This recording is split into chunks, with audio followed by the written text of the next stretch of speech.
അവരുടെ ഒരു തുള്ളി കണ്ണുനീര് ആ മുറ്റത്ത് വീണിട്ടുണ്ടെങ്കിൽ നീയൊക്കെ അതിൽ നിന്ന് നശിക്കാതെ എങ്ങും പോവില്ല.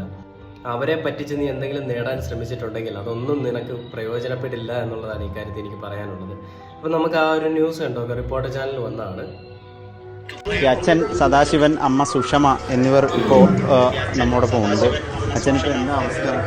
മോള് പറയുന്നുണ്ട്. മോള് പറയുന്നത് നിങ്ങൾ എങ്ങനെയെങ്കിലും എവിടെയെങ്കിലും പോയി ചാകാനാണ് പറയുന്നത്. 2 ഓപ്പറേഷൻ കഴിഞ്ഞ നാക്ക്. അതുകൊണ്ട് അമ്മ ഒരു ഹാർട്ട് പേഷ്യൻ്റാണ്.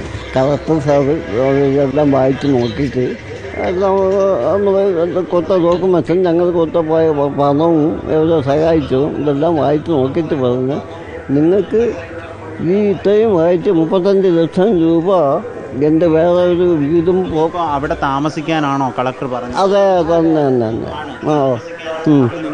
അത് കളക്ടർ ഉത്തരവെന്ന് പറഞ്ഞാൽ സർക്കാരിൻ്റെ ഉത്തരവാണ്.